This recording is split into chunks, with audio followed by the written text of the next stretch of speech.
These are notes for section 7.1, adding and subtracting polynomials. This word here, polynomial, we're going to define what a polynomial is in actually the next video.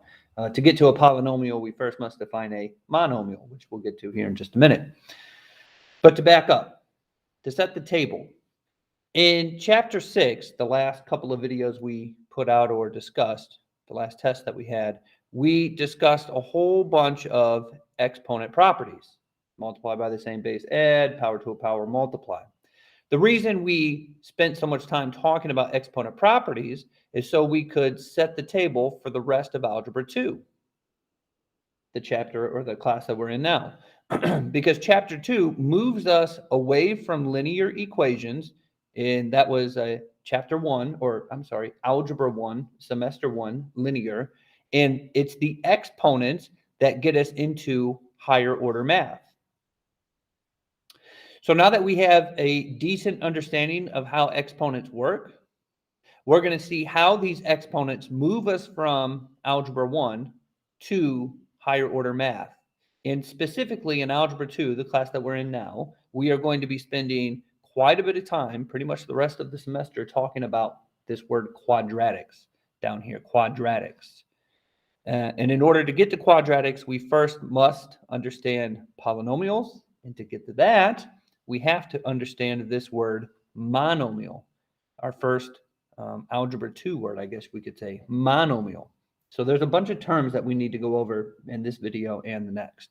A monomial is defined, this is the definition out of the book, as a number. So 5 is a monomial, 7, -3, a half. These are monomials. We wouldn't call them that, but they are monomials. Or a monomial could be a variable. So the letter X is a monomial. Z is a monomial. B is a monomial.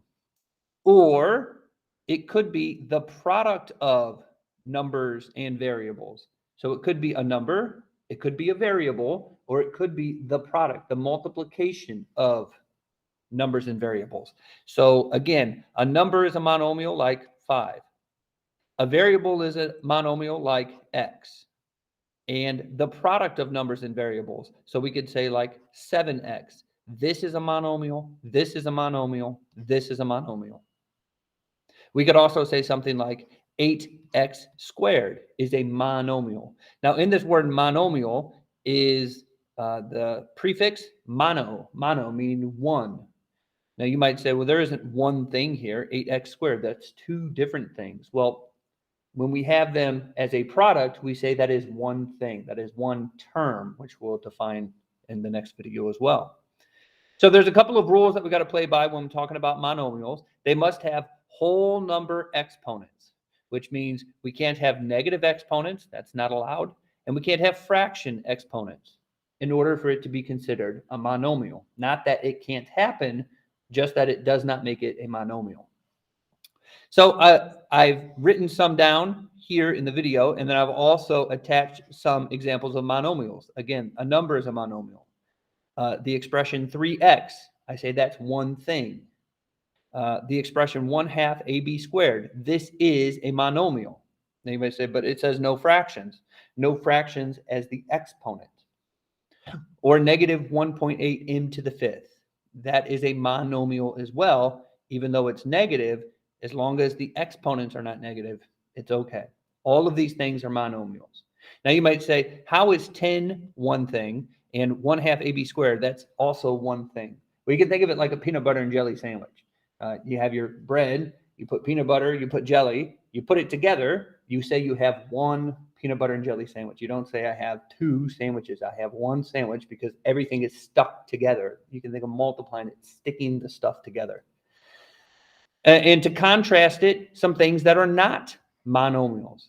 These are not monomials. The reason this is not a monomial is because there's a plus sign. I would say there's two things here. 1, 2. There's two things. The second one is not a monomial because it has a negative exponent. That's not allowed in order for it to be determined a monomial. 4 to the a power. 4 to the a power is not a monomial because you could plug in different numbers for a. being a fraction or being a negative, and that would make it a non-monomial.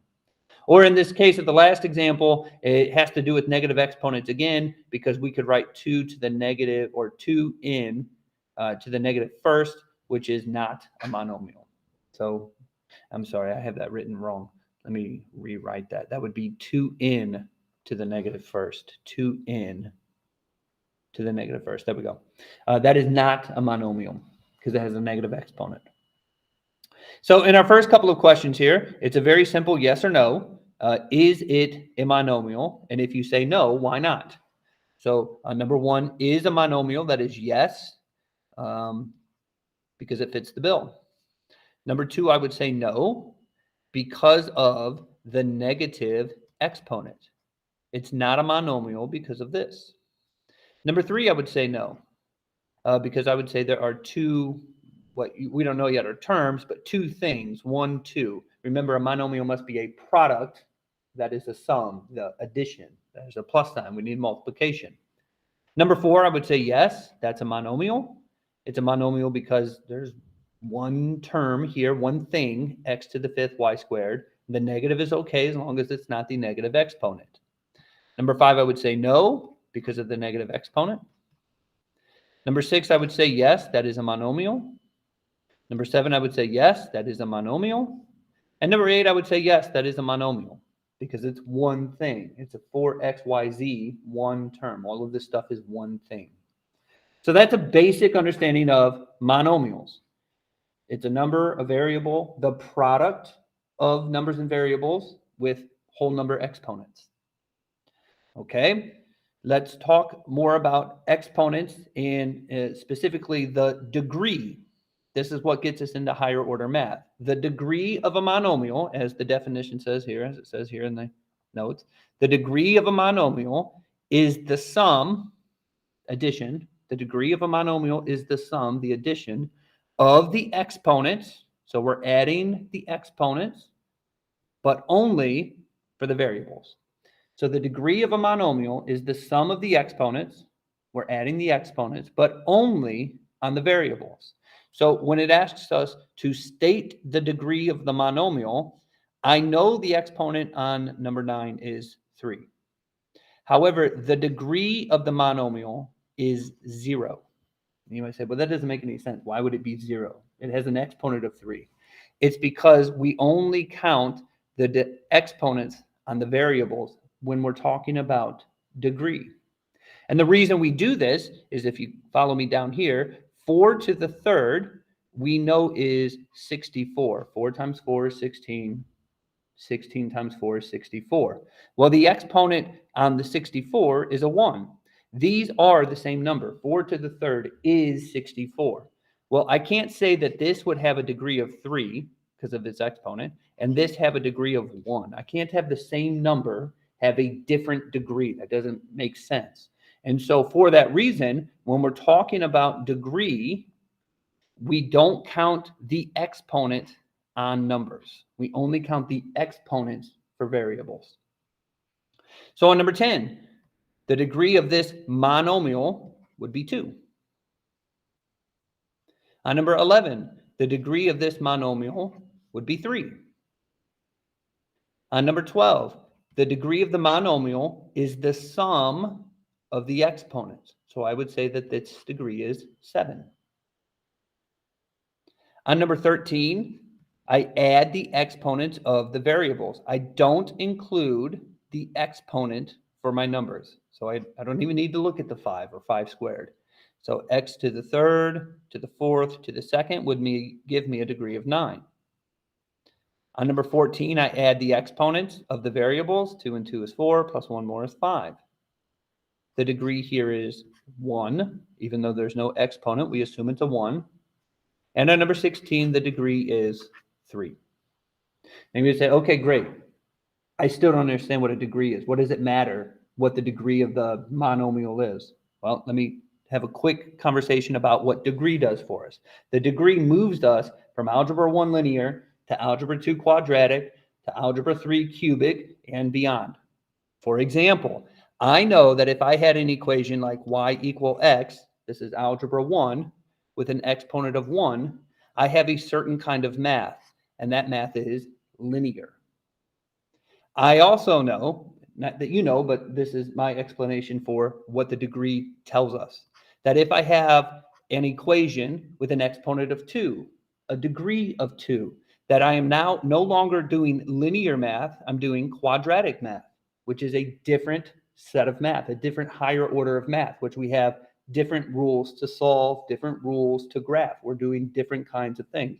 A lot of the same stuff, but still moving into higher order math. And you could just keep this going. X to the third will give me something that's called cubic. I'm doing cubic math to the third cube.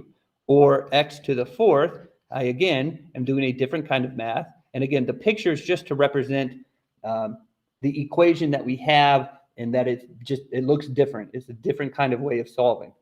The good news is, as you move from algebra 1, as you move from linear equations and beyond, all of these topics here, all of the topics that are discussed later in algebra 2, and then your junior year in algebra 3, 4, all of them are going to come back to our basic understanding of lines, our basic understanding of how to graph, our basic understanding of substitution, our basic understanding of solving.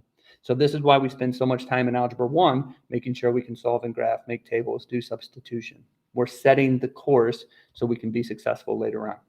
Because as you can see, the picture for a linear has kind of some similar characteristics as this thing here. You know, they're both going opposite directions at either end. And then as you can see here, it's both going up, up at the end. Well, it's the same kind of thing here.